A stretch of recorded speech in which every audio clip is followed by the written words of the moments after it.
नमस्ते प्यारे बच्चों, कैसे हैं आप सभी का बहुत बहुत स्वागत है हमारे चैनल फिजिक्स कंसेप्ट पे।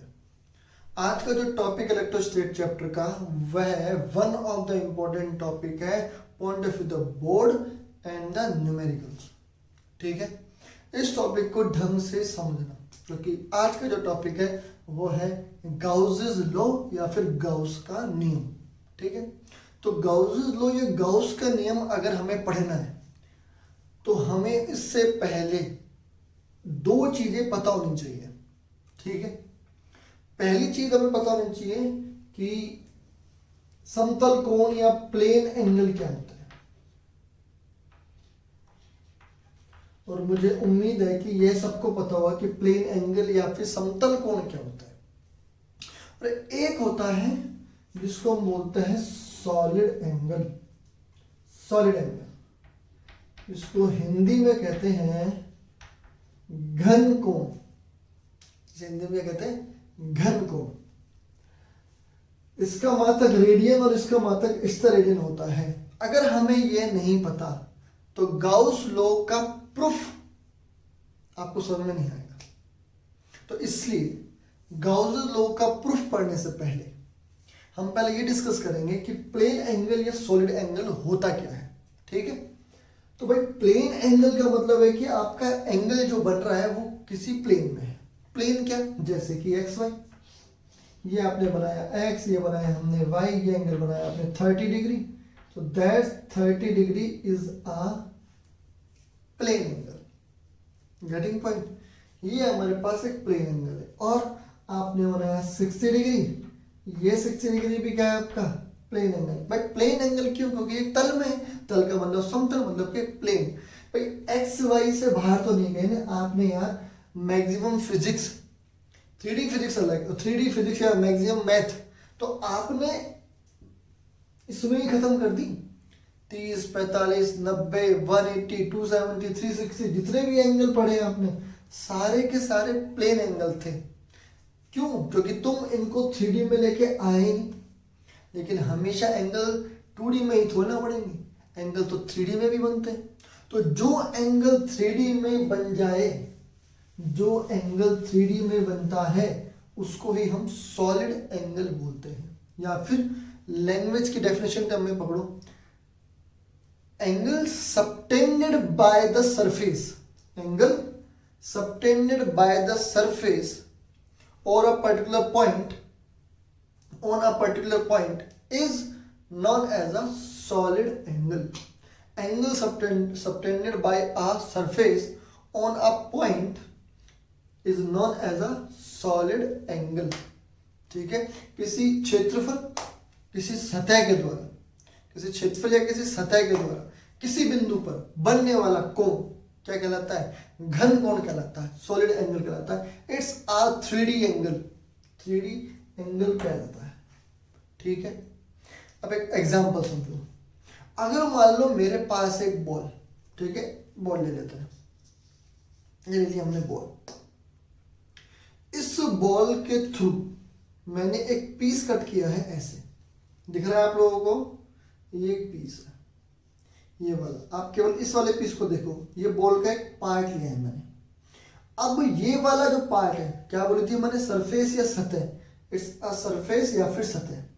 अगर मैं इस सतह का सेंटर पर ले जाऊं, इसके मिड पॉइंट पर, सतह का मिड पॉइंट पर ले जाऊं, तो जो एंगल बनता है वो क्या कहलाता है? वही क्या है? सतह, वही बनने वाला कोण क्या है? घन कोण है, मतलब कि सॉलिड एंगल है।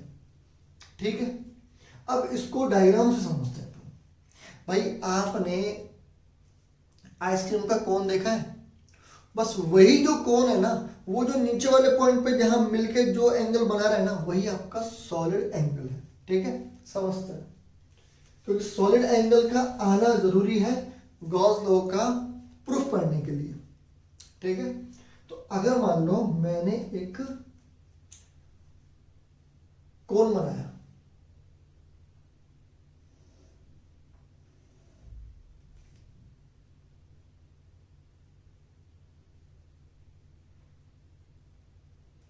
इस पॉइंट पर इसकी डायरेक्शन ये, इसमें तो कोई प्रॉब्लम है ही नहीं।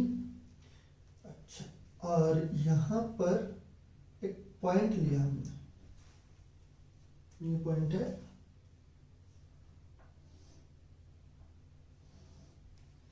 इसका एक्सिस कैसे बनेगा, ये इसका एक्सिस बनेगा।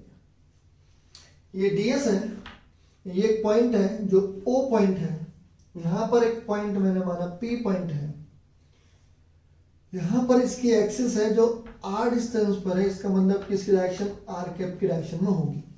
डायरेक्शन, इसकी एक्सिस की डायरेक्शन r कैप की डायरेक्शन, इसकी एक्सिस ऐसे है, और जो आपने कोण जो लिया है वो कुछ ऐसे, मतलब कि कोण का जो एरिया है वो ऐसे है। ये वाला जो बीच में जो एंगल है वो कितना है, वो है theta, that is r theta. ठीक है, तो अब यहाँ पर एक सॉलिड एंगल या घन कोण कौन सा होगा, सॉलिड एंगल या घन कोण ये वाला होगा। ध्यान दो सभी, ये वाला, इसको रिप्रेजेंट करने का तरीका, क्योंकि जो आपने सरफेस ली है वह भी स्मॉल है ds, इस ds की वजह से ही हमने यहाँ पर जो घन कोण सॉलिड एंगल लिया है वो क्या है, d ओमेगा, इसको बोलते हैं d ओमेगा, इससे रिप्रेजेंट करते हैं, ये भी क्या है d ओमेगा, ही इसको d ओम ना पढ़े, इसको d ओमेगा बोलते हैं नोटेशन। तो यहाँ पर इस वक्त जो ये एंगल बन रहा है इसी को हम क्या बोलते हैं, सॉलिड एंगल बोलते हैं। सॉलिड एंगल का मतलब है 3D एंगल। आपको इमेजिनेशन करनी पड़ेगी कि एक आपके पास क्या है, फुटबॉल है, तो उस फुटबॉल के कोई सरफेस से उसके सेंटर पॉइंट पर जो एंगल बनता है, उस फुटबॉल के कोई एक पार्ट लीजिए, कोई एक एलिमेंट लीजिए, उस एलिमेंट से सेंटर पे एक एंगल बनाइए, वो 3D एंगल है, वो 2D है ही नहीं, किसमें है, 3D में है। ठीक है, ये कैसे है, अगर मान लो मैंने एक सरफेस ली ऐसे, और इस सरफेस का एंगल मैंने यहां लिया एट दिस पॉइंट, तो इस एट दिस पॉइंट बनाने के लिए मेरे को ये क्या करनी पड़ेगी, ये सारी उठ के बाहर आने वाली है, एक एक पॉइंट उठा के लो और इसे बाहर ले लो, तो यहाँ जो एंगल बनेगा इस पॉइंट पे वो क्या है, 3D एंगल, वो क्या है, सॉलिड एंगल कहलाता है। तो solid angle actually 3D angle होता है। इसकी रिक्वायरमेंट हमको क्यों है, इसकी रिक्वायरमेंट हमको गॉस लॉ के प्रूफ में मिलेगी। अगर गलती से आपने गॉस लॉ का प्रूफ बिना सॉलिड एंगल के पढ़ा है तो उसको आज ही भूल जाइए। आई रिपीट, कुछ टीचर ऐसे हैं जो गॉस लॉ का proof without solid angle use लिए बिना करते हैं या बच्चों को सिखाते हैं, वह बिल्कुल गलत है। अभी प्रूफ कर देंगे कि वो गलत क्यों है, लेकिन अभी आप बात याद रखना कि यहाँ पर जो ds है वो इस एरिया वेक्टर की डायरेक्शन है जो आपने लिया है, कोण का अपर एरिया, उसकी डायरेक्शन ऐसे है, वो ds है। ठीक है, और ये यहां पर क्या है, ये इसका क्या है, एक्सिस है, that is going to be axis. Axis की डायरेक्शन क्या है, आर कैप की डायरेक्शन में मेंशन किया हुआ है, और ओ से लेके पी तक की डिस्टेंस क्या है, आर है। ठीक है, तो सॉलिड एंगल की बात समझ में, इट्स अ 3D एंगल। किसी सरफेस की वजह से किसी पॉइंट पर सरफेस, किसी सरफेस की वजह से, सरफेस ये है सरफेस, यहां पर मेरे को एंगल बनाना है, तो यहाँ पर यूं आएगा, यहाँ पर यूं आएगा, यहाँ पर जो एंगल बनेगा इट्स अ 3D तो है ही है। आगे बात समझ में, तो ये जो एंगल बनेगा ये क्या कहलाएगा, अपना सॉलिड एंगल कहलाएगा। ठीक है, इसलिए मैं क्यों इस पर ज्यादा ध्यान दे रहा हूँ सॉलिड एंगल पे, क्योंकि ये बड़े काम की चीज है, ये 11th में ही पढ़ लिया जाता है बच्चों के द्वारा। ठीक है, अब इस सॉलिड एंगल का फॉर्मूला, वो एक डायरेक्ट फॉर्मूला गिवन कर रहा हूं मैं, जब मैं आपको 11th क्लास का बेसिक पढ़ाऊंगा, जो मैं पढ़ा रहा हूँ, तो जब मैं सॉलिड एंगल पे आऊंगा तब मैं आपको इसका डेरिवेशन दूंगा, लेकिन 12th क्लास में इसका डेरिवेशन नहीं, इसका फॉर्मूला आपको पता होना चाहिए कि solid angle is represent as ds cos theta upon r square. ठीक है, ds cos theta upon r square. अगर ऐसा हो जाए, आई रिपीट, अगर ऐसा हो जाए या ऐसा हो क्या कि भाई मैंने तो सर ds ऐसे लिया है वेल्ड, और मेरा तो एक्सिस भी ऐसा है वेल्ड, कोई प्रॉब्लम नहीं, आपका r यहाँ है, कोई प्रॉब्लम नहीं हमें, आपका r कैप यहाँ है, कोई प्रॉब्लम नहीं हमें, आपका ds यहाँ है, और इस ds की डायरेक्शन अगर यहाँ है तो कोई बात नहीं, ds और r, या फिर मैं इसको लिख सकता हूँ r वेक्टर, तो इस ds या r वेक्टर के बीच का एंगल कितना हो गया, 0। ds या r वेक्टर या r जो अपने पास नोटेशन है, कौन सा, यूनिट वेक्टर, उसके बीच का एंगल 0 जाएगा। तो यहां पर अगर मैं थीटा 0 कर भी दूंगा तो मेरा फॉर्मूला क्या बन जाएगा, तो मेरा फॉर्मूला बन जाएगा D omega equals to ds upon are square. तो आप कहोगे कि सर ऐसी कंडीशन क्यों नहीं ली, ये क्यों लेके चल रहे हो? क्योंकि हम आपको यह नहीं बताना चाहते कि हमेशा आप ऐसी कंडीशन के लिए बाउंड हो। आई रिपीट, क्योंकि हम आपको यह नहीं बताना चाहते कि आप इसी कंडीशन के लिए बाउंड हो बेटा, कि आपको हमेशा ds और r जो वेक्टर है उसकी डायरेक्शन आपको हमेशा एक ही लेनी। नहीं, ऐसा कोई बाउंडेशन नहीं है। क्यों? क्योंकि 3D सरफेस में आपने जो एलिमेंट लिया है उसकी डायरेक्शन तो परपेंडिकुलर कोई भी हो सकती है। ठीक है, आपने इसको यूं ना काट के आपने इसको अगर यूं कट कर दिया तो कर दिया तो कर दिया, गेटिंग पॉइंट। और जब आपने यूं कट कर दिया तो अब इसका ds तो ऐसे बनेगा, और जब ds बनेगा ऐसे तो एंगल तो थीटा आएगा। तो ये तो होगी रेक्टिफिकेशन कि सर ds और r एक तरफ ले सकते हैं, लेकिन हम आपको कंडीशन लेके चल रहे हैं कि कंडीशन ये भी है। तो इसमें अगर आपको लगता है आपका थीटा 0 तो थीटा 0 रख दो, तो आपका सॉलिड एंगल बन जाएगा ds अपॉन r स्क्वायर। इसमें कहीं कोई समस्या नहीं होनी चाहिए किसी भी स्टूडेंट को। तो solid angle is a 3D angle subtended by a surface on a particular point. It's a 3D angle. ठीक है, फॉर्मूला याद रखो, ds cos theta upon r square या ds अपॉन r स्क्वायर, ये दोनों ही सॉलिड एंगल के फॉर्मूले हैं। क्योंकि ये भी स्मॉल पार्ट है, क्योंकि हमने सरफेस का ओनली स्मॉल पार्ट लिया है, सरफेस एरिया को छोटा सा लिया है।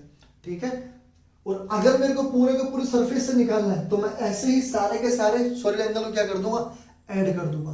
तो सारे सॉलिड एंगल अगर ऐड हो जाएंगे तो मैं उस वक्त क्या निकाल लूंगा, मैं उस वक्त क्या निकाल लूंगा, उस सरफेस पे बनने वाला total angle, total solid angle, क्योंकि मैंने तो अभी जस्ट छोटा सा पार्ट लिया है उस सरफेस का। ठीक है, तो अभी इतनी बात दिमाग में रखो। अब अपन आ रहे हैं प्रूफ पे। ठीक है, तो ds cos theta upon r square याद रखना। अब प्रूफ समझो कि गाउस लॉ का प्रूफ क्या होता है, लेकिन प्रूफ समझने से पहले गाउस का लॉ है क्या, गाउस का नियम है क्या। तो भाई एक चीज तो मैं तुमको बता चुका हूं कि phi equals to for a bound surface E dot ds होता है। ठीक है, यहां बात क्लियर है कि phi equals to E dot ds होता है। फ्लक्स वाले में समझा चुका हूं मैं। ठीक है, गाउस साहब कहते हैं कि फाई की वैल्यू डिपेंड करती है, क्यों, किसी सरफेस से टोटल एनक्लोज चार्ज, किसी सरफेस में टोटल एनक्लोज चार्ज, कितना चार्ज रखा हुआ। सरफेस नहीं है तो सरफेस बनाओ। सरफेस कौन सी बनेगी, गॉसियन सरफेस, गाउसियन पृष्ठ। और वो गाउसियन पृष्ठ अगर नहीं है तो मानो काल्पनिक। अगर गाउसियन पृष्ठ नहीं बनी पड़ी तो मानो काल्पनिक, अगर है तो वेल्डन। याद रखना मेरी बात। तो गाउसियन पृष्ठ हम मान लेते हैं, गाउसियन सरफेस हम मान लेते हैं, एक काल्पनिक सरफेस। अभी देखते रहो। और एप्सिलॉन नॉट, इसका मतलब कि क्या कहना चाह रहा है इस फॉर्मूले से, क्या एक्चुअली इस फॉर्मूले से एक्चुअली वो कहना क्या चाहता है, ये तो पता चल गया, ये तो हमें पता चल गया फ्लक्स होता है। ये क्या कहना चाह रहा है, ये गाउस कहता है, गाउस कहता है कि phi equals to q upon epsilon naught भी होता है। ये कौन कहता है, ये कहती है फ्लक्स की डेफिनेशन। तो इससे क्या कहना चाहता है, वो कहना चाहता है कि अगर आप किसी चार्ज को किसी सरफेस में रखोगे तो net flux going through that surface is q upon epsilon not, कि किसी सरफेस से नेट जाने वाली फ्लक्स की value q upon epsilon not पे डिपेंड करती है। अब ध्यान देने वाली बात, जहां मैं खंडन करने वाला हूं कुछ बातों का। पहली बात कि आपका जो किसी क्लोज सरफेस से जाने वाला फ्लक्स तो डिस्टेंस पर डिपेंड ही नहीं कर रहा। जाने वाला flux I am talking about the flux तो डिस्टेंस पर डिपेंड ही नहीं कर रहा। और मेरे को ये बताओ कि क्या ये फ्लक्स किसी शेप पे डिपेंड कर रहा है। इस फॉर्मूले को देखो, क्या आपका जाने वाला फ्लक्स किसी शेप पे डिपेंड कर रहा है, तो आंसर है नो।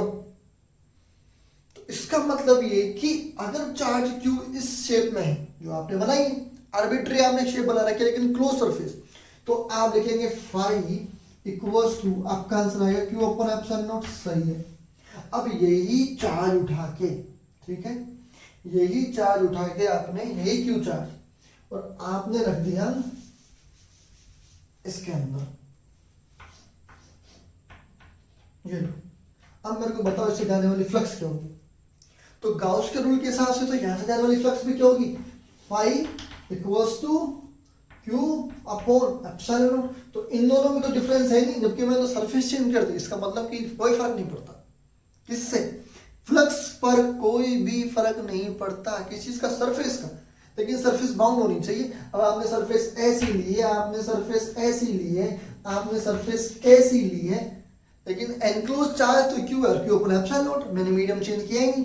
तो इसका मतलब है कि चार्ज, टोटल चार्ज और एप्सिलॉन नॉट के डिवाइड पर फ्लक्स डिपेंड करता है।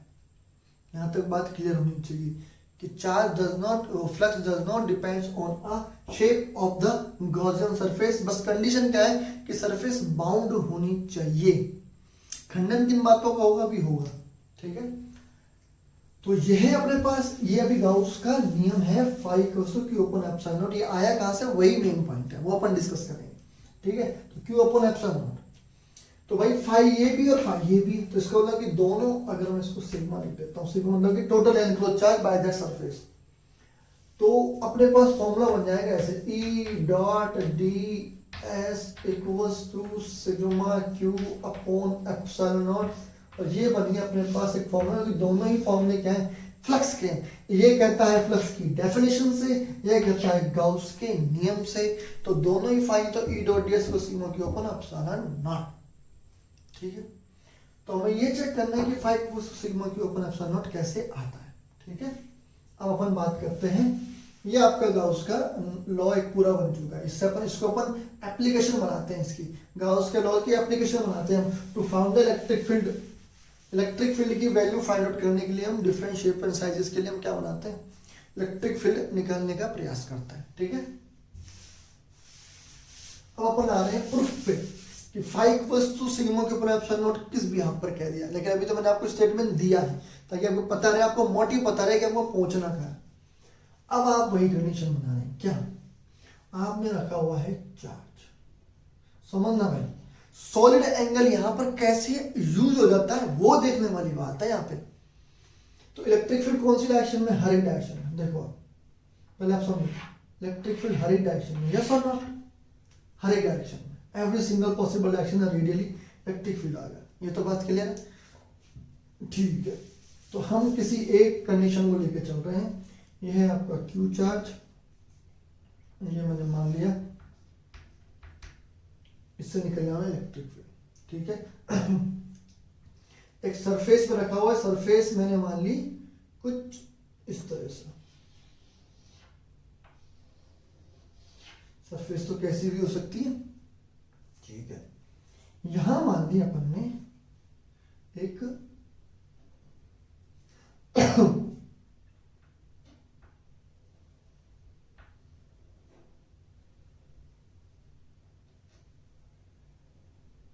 गॉसियन सरफेस, ठीक है। मिला दो इसको, गॉसियन सरफेस मतलब इसका एक पार्ट, गॉसियन सरफेस तो ये वाली है, ठीक है। ये लीजिए, ई यहां पर है, ये ऐसे है, तो ये क्या बनने वाला है, ये डी एस कैसे बनने वाला, ठीक है। ये हमने क्या निकालना चाह रहे हैं, ये हमने एक गॉसियन सरफेस मानी हुई है, ठीक है। इस पर मैंने एक एलिमेंट माना है, कहानी वहीं पहुंच गई। ये मेरे पास क्या है, डी एस, ये मेरे पास ई, ये मेरे पास ओ पॉइंट, ये मेरे पास आर। तो अगर मेरे पास ये ई है, ई अपने पास वेक्टर ही होता है, तो ये हमें कहाँ पहुंच गया, आर पे।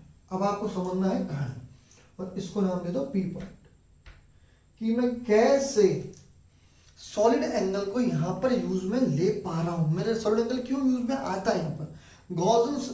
गॉसियन जो अपने पास रूल है, गॉस लॉ को एक्सप्लेन करने में सॉलिड एंगल का यूज क्यों आ गया वो समझो। वो इसलिए आ गया क्योंकि यहाँ पर जो चार्ज रखा है, पहले वाली कंडीशन में केवल मेरे पास आर था, यहां पर अब मेरे पास किस क्यू की वजह से क्या है, इलेक्ट्रिक फील्ड है, और उस इलेक्ट्रिक फील्ड की डायरेक्शन ऑटोमेटिकली क्या है, इसी डायरेक्शन में, किसमें, ई की डायरेक्शन में। और जो मैंने इस सरफेस पे एलिमेंट माना है, वो एलिमेंट कुछ ऐसे है, और उस एलिमेंट की डायरेक्शन क्या है, डीएस, और बीच का एंगल क्या है अपने पास, थीटा। ये क्या है अपने पास, एक 3D सरफेस है, इट्स लाइक अ 3D, ठीक है। परफेक्टली स्फीयर बनाना जरूरी नहीं। अब मैं जो बोलता हूं उसको सुनो। परफेक्टली स्फीयर बनाना जरूरी नहीं है। परफेक्टली स्फीयर बनाओगे तो तुम्हारे लिए इजी हो जाता है। परफेक्टली स्फीयर बनाओगे तो तुम्हारे लिए इजी हो जाता है। इलेक्ट्रिक फील्ड को फाइंड आउट करना, फ्लक्स को फाइंड आउट करना इजी नहीं होता। इलेक्ट्रिक फील्ड को फाइंड आउट करना इजी हो जाता है, इसलिए तुम उस चार्ज के चारों तरफ एक स्फीयर मान लेते हो, मतलब कि गॉसियन सरफेस स्फीयर मान लेते हो to find out the electric field, क्योंकि स्फीयर के एवरी सिंगल पॉइंट पर इलेक्ट्रिक फील्ड की वैल्यू क्या रहने वाली है, सेम रहने वाली है। लेकिन मैं तो यहाँ पर फ्लक्स की बात कर रहा हूँ, तो जब तुम फ्लक्स निकालते हो तो तुम्हें यहाँ पर एक परफेक्टली स्फीयर बनाने की कतई आवश्यकता नहीं है। क्यों? क्योंकि flux does not depends on a distance, because flux depends on only sigma q upon epsilon naught।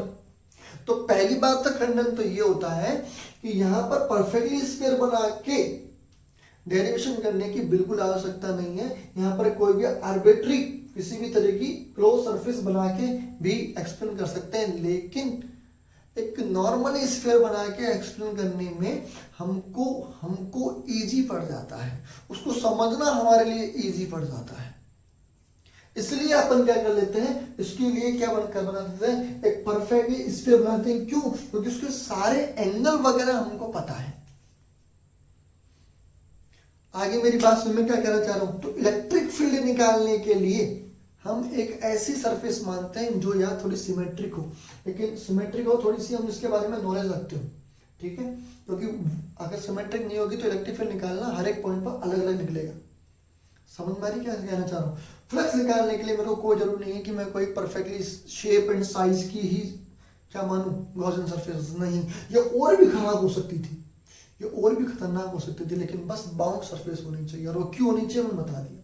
तो खंडन में उस बातें कर रहा हूँ कि परफेक्ट स्फीयर क्यों मान रहे हो, और मान रहे हो तो बताओ क्यों मानी। मैं आपको बता चुका हूँ रीजन क्या है, यूज में लेंगे, लेकिन रीजन पता होना चाहिए आपको कि बात क्या है, क्यों आप स्फीयर मान के चलते हो। तो अभी तो मैंने स्फीयर माना ही नहीं, ठीक है। अब यहां पर जो सॉलिड एंगल है वो ये है, and that is the D omega. D omega क्योंकि इस सरफेस का इस 3D है, 3D इमेजिन करो, ये 3D है, ये यहां पर ऐसे 3D है, तो इसका यहां पर जो बनने वाला एंगल है वो डी ओमेगा है। ये क्या है, सॉलिड एंगल है, 3D है ये सॉलिड एंगल, ठीक है। अच्छा, अब मेरे को यहां से डेरिवेशन करना है, ठीक है। तो मैं इस साइज को थोड़ा छोटा कर दूं ताकि डेरिवेशन में हेल्प मिल जाए, जगह मिल जाए मेरे को, लेकिन शेप आर्बिट्री रखी है मैंने, ठीक है। अब याद रखो ये जो आर है ये ओ से लेकर पी तक की डिस्टेंस है, और वो मेरे इलेक्ट्रिक फील्ड की डायरेक्शन में है, ई मेरे पास वेक्टर ही है, ठीक है। ये मेरे जो शेप काटी है इसकी 3D में वो ऐसे है, तो ds ऐसे, तो ds cos थीटा, e और ds के बीच में एंगल क्या है, थीटा। तो ऑटोमेटिकली यहाँ पर क्या है, सॉलिड एंगल आ गया। तो जो आपने पढ़ा था वहां पर मैंने केवल r की बात की थी, e की बात नहीं की थी, लेकिन यहाँ पर मैं किसकी बात कर रहा हूँ, e मेरे पास, क्योंकि यहाँ पर क्या रखा है, चार्ज रखा हुआ है जो कि इलेक्ट्रिक फील्ड प्रोड्यूस कर रहा है इस डायरेक्शन में, एवरी सिंगल पॉसिबल डायरेक्शन में करता है। हाँ, अगर मैं ds ऐसा लूं कि ds और e की डायरेक्शन सेम हो तो हो सकती है, ये तो बता चुका हूँ, और ds e के बीच का एंगल क्या हो जाएगा, थीटा, 0 भी हो सकता है। लेकिन हम फिर वही बात है, फिर तो आप ये कहोगे कि गॉस लॉ इज ओनली, फिर आप कहोगे कि Gauss law is only applicable कब, जब ds और e एक ही डायरेक्शन में हो। ऐसा तो नहीं, गॉस लॉ तो 5 q ऊपर एप्सिलॉन जब निकालते तो उसके लिए जरूरी नहीं है। तो आपको एक कंडीशन लेके चल रहे हैं कि ds और e के बीच में एंगल थीटा है, दोनों की डायरेक्शन में नहीं है, तब भी सही बात है, ठीक। तो यहां तक बात हो गई क्लियर। अच्छा, अब मेरे को निकालने किसकी वैल्यू है, मुझे चाहिए फाई की वैल्यू, और वो कुछ ऐसे होती है, E vector dot ds vector, ठीक है। फाई की value E vector dot ds vector, चलिए 5 इक्वल्स टू ई की वैल्यू के, इसका डेरिवेशन इजी है, बात समझो, डेरिवेशन में दम नहीं है, बात है कंसेप्चुअल, बात है फिजिक्स कंसेप्ट की, k square dot k q by r square r cap. E की वैल्यू देखो k q by r square r cap, yes yes, और डॉट डीएस। ठीक है, सारा तामझाम भाड़ लो जो कांस्टेंट है, five equals to k q upon are square. इन दोनों का डॉट प्रोडक्ट करना है, ए डॉट बी। बताओ A dot B, A B cos theta, A का मैग्नीट्यूड 1, डीएस वेक्टर मैग्नीट्यूड की टर्म में डीएस, और बीच का एंगल थीटा, क्या बनेगा d S cos theta. A dot B, जब आप ए डॉट बी लिखते हो तो आप लिखते कैसे हो, आप ये तो लिखते हो यार, A B cos theta. A unit vector है तो मैग्नीट्यूड 1 आ जाएगा, 1, डीएस इसका मैग्नीट्यूड ले लिया मैंने डीएस, और कॉस थीटा का कॉस थीटा। ठीक है, तो ये मेरे पास मिल गई मेरे को डीएस कॉस थीटा। ध्यान देना बिल्कुल, के की वैल्यू रख रहा हूं मैं 1/4 पाई एप्सिलॉन नॉट। ठीक है जी, के की वैल्यू, और क्या है नीचे, के की value 1/4 pi epsilon not. Q, तो क्यू यहाँ है, क्यू को यहाँ ले लो, आर स्क्वायर यहाँ है। अब मेरे को बस ये बता दो, इसको अंदर ले लो, डी एस कॉस थीटा पर। बस ध्यान दो, अब यहाँ पे फोकस, डेरिवेशन में दम नहीं है, बस कंसेप्ट में दम है। 100 बात होगी एक बात। तो के Q upon R square D S cos theta, K की value Q as it is, K की value 1/4 pi epsilon naught, R square को मैंने इसके लिख दिया। अभी D S cos theta upon R square किसकी बात हुई थी, बस मुझे ये बता दो, D S cos theta upon R square किसकी बात हुई थी, D S cos theta upon R square बात हुई थी सॉलिड एंगल की, सॉलिड एंगल की। उस सॉलिड एंगल का भी क्या है, समेशन, सॉलिड एंगल का भी क्या है, समेशन। ठीक है, इसका मतलब कि जितने भी सॉलिड एंगल यहाँ पे बनते हैं उन सब का क्या होने वाला है, समेशन होने वाला है। 5 equals to E dot ds, E की value k q upon are square, vector है तो के q upon are square r cap, ये ई की वैल्यू थी, डीएस की value as it is, r cap और डीएस का क्या निकाल दिया मैंने, डॉट प्रोडक्ट, तो के क्यू अपॉन आर स्क्वायर, और ये अपने पास मिलेगा यहाँ पर डीएस कॉस थीटा। एक्चुअली यहाँ पर डीएस का प्रोजेक्शन मिल गया डीएस कॉस थीटा, डीएस का प्रोजेक्शन आर कैप की डायरेक्शन में, तो ये डीएस कॉस थीटा होता है। इस आर स्क्वायर नीचे भेज दो, इसके D S cos theta upon are square summation, ये क्या होता है डी ओमेगा। डी ओमेगा मतलब कि ऐसे जितने भी सॉलिड एंगल यहाँ पर बन रहे हैं उन सबका एडिशन। ठीक है, ठीक है, क्योंकि तो मेरे को यहाँ पर फिर एक बात बतानी, ठीक है, तो ds cos theta upon are square. अब देखो इसको हटा रहा हूं, अब 5 इक्वल्स टू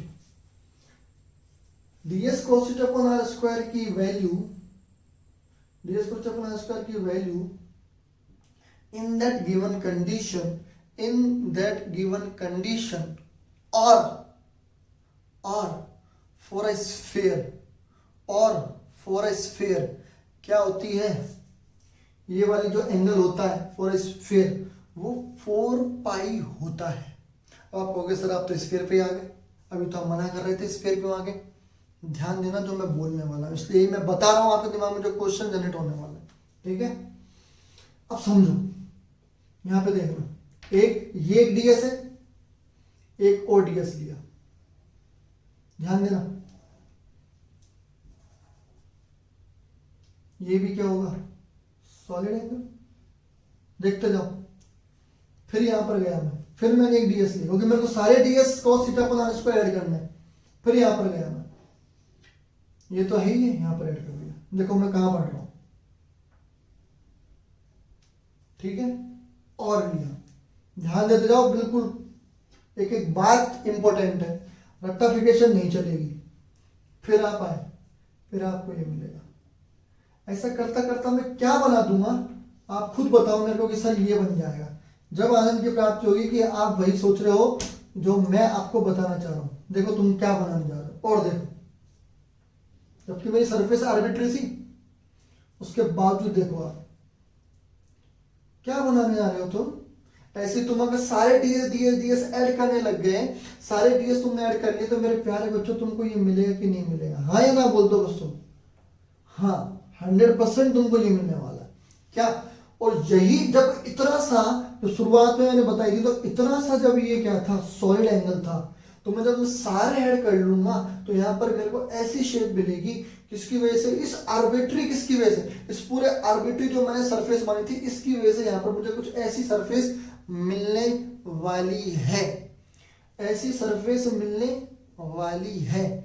तो अगर मैं सोचूं, अगर मैं समझूं क्या, अगर मैंने ये वाली ही सरफेस, समझना, अगर मैंने ये वाली ही सरफेस जो मैंने आर्बिट्री कुछ भी टेढ़ी मेढ़ी मानी थी, अगर मैं इस क्यू के चारों तरफ, ध्यान दो भाई, अगर मैं इस क्यू के चारों तरफ क्या मानता, एक परफेक्ट ऐसे क्या मानता, स्फीयर ही मानता, तो भाई मेरे तब भी क्या होता है, तब भी देखो ये बनता एक, फिर एक और लेते, फिर आता मैं यहाँ पर, फिर बनता एक और, फिर मैं एक और लेता, फिर बनता एक और, फिर मैं एक और लेता, फिर बनता एक और, फिर मैं एक और लेता। क्या बनाते तुम, अब भी क्या बन रहा है तुम्हारा, अरे अब भी तो तुम वही बना रहे हो जो वहां बना है, लेकिन इसके एंगल वगैरह मुझे पता होते हैं। कैसे, अगर मेरे पास ऐसे कोई स्फीयर होता तो 2D के केस में, 2D के केस में पता होता, 2D के केस में मैं इसको क्या मान लेता 90, इसको क्या मान लेता 180, टोटल क्या मान लेता 360।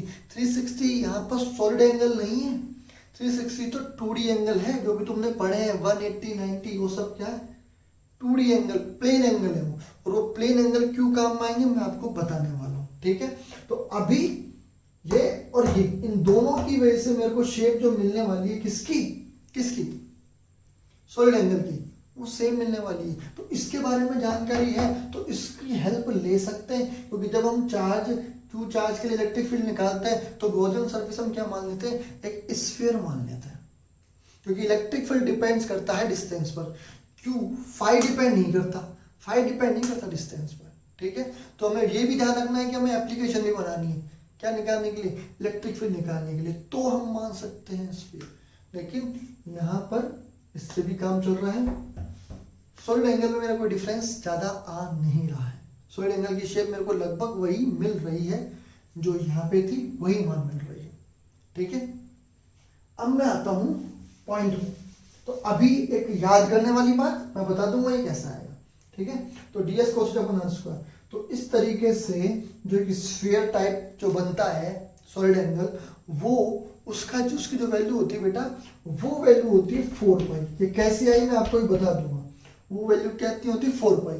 तो अब यहाँ पर अपना डेरिवेशन आगे चलता है, pi equals to Q upon 4 pi epsilon naught, और इसकी वैल्यू क्या होने वाली है 4 पाई, जो कि मल्टीप्लाई है, 4 पाई से 4 पाई कैंसिल, तो फाई का वही फॉर्मूला मिल गया जो हमको चाहिए, phi equals to Q epsilon naught, phi equals to Q epsilon naught. तो पहली बात तो ये है कि फाई की value Q upon epsilon naught कैसे होती है, क्यों यहाँ पर इस बाउंड सरफेस में टोटल एनक्लोज चार्ज है, कंडीशन ये है कि surface should be bound, surface should not be open, surface open होगी तो हम इलेक्ट्रिक फील्ड या फ्लक्स की कैलकुलेशन नहीं कर सकते, गेटिंग पॉइंट।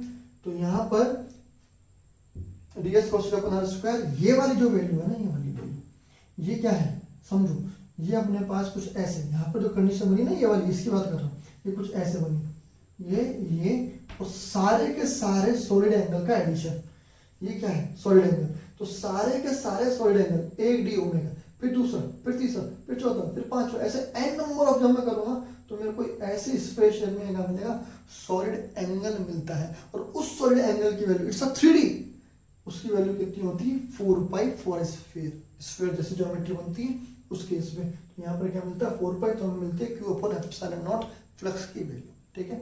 अब ये 4 पाई कैसे मिला हमको वो भी देख लेते हैं, ठीक है।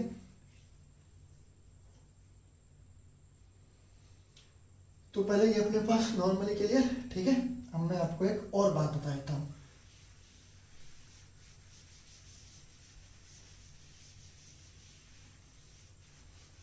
देखो अगर मान लो मैंने ऐसे डायग्राम बनाया,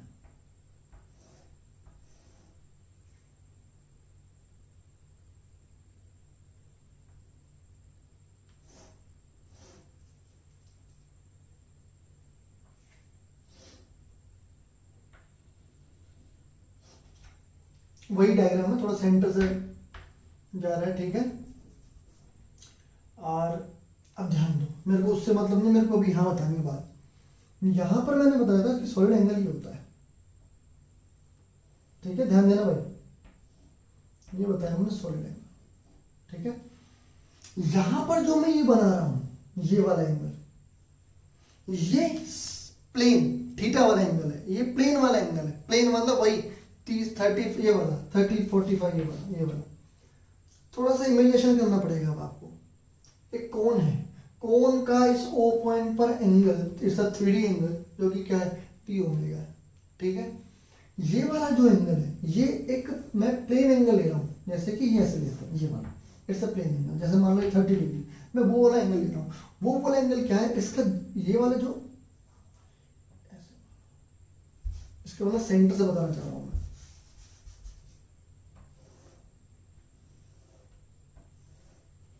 ऐसे तो ये वाला डी होगा, तो इस वाले को एंगल को जो बोलते हैं ना, इसको बोलते हैं हम half angle.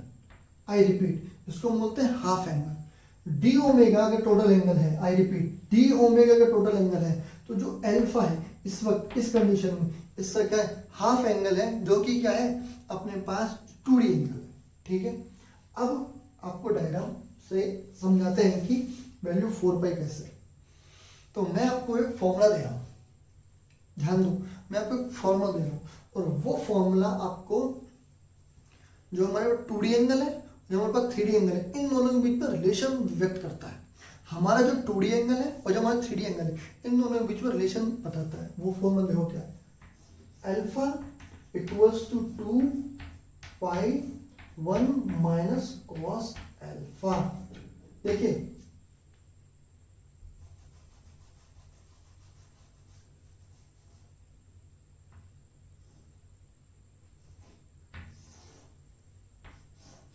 Gamma equals to 2 pi 1 minus cos alpha.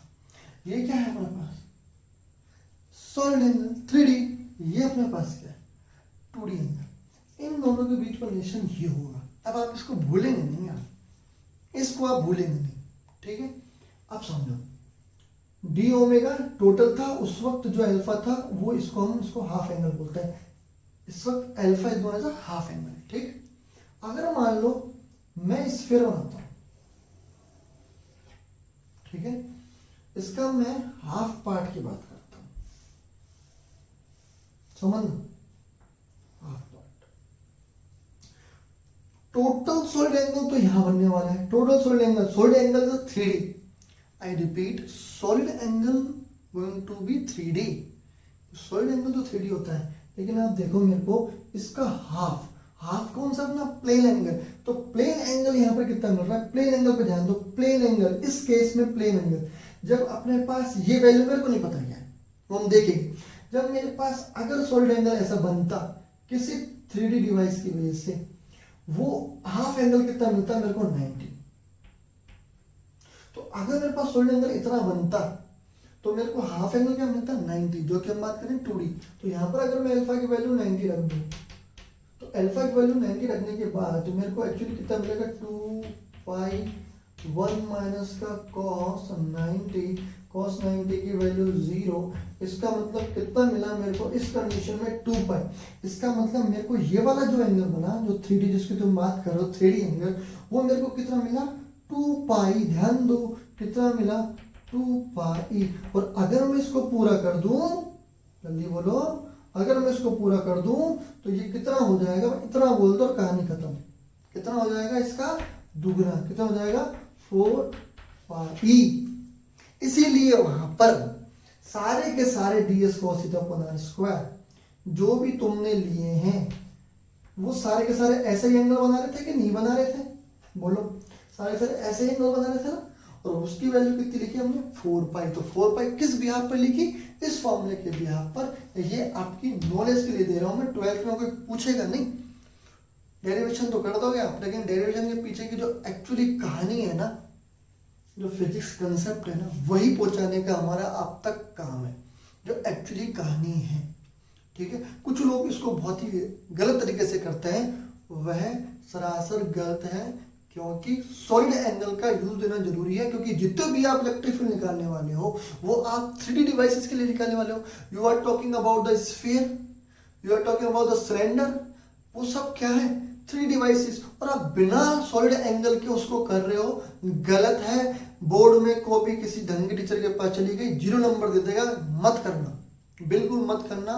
और ऐसे टीचरों से मेरी रिक्वेस्ट है बिना सॉलिड एंगल के प्लीज गॉज लोग बच्चों तक ना पहुंचाएं, ठीक है। तो इसीलिए हमारा मोटो क्या, डीप पढ़ाई करते रहें। जो हमें गॉज लो मिला वो मिला 5 वस्तु के ऊपर एप्सिलॉन नॉट। सॉलिड एंगल क्या मिलता है अपन को स्फीयर की वजह से 4 पाई, ठीक है। और E dot D S integration एक वस्तु की ओपन एप्सिलॉन नॉट, इस कंप्लीट फॉर्मूले का यूज भी लेते हैं to get the value of electric field for the different geometries, ठीक है। तो डीप पढ़ाई करते रहिए सभी बच्चे, और कोई डाउट हो तो please do ask, please do ask, I am waiting, ठीक है। और आप सभी का सपोर्ट करने के लिए तहे दिल से बहुत बहुत बहुत धन्यवाद। Thank you very much.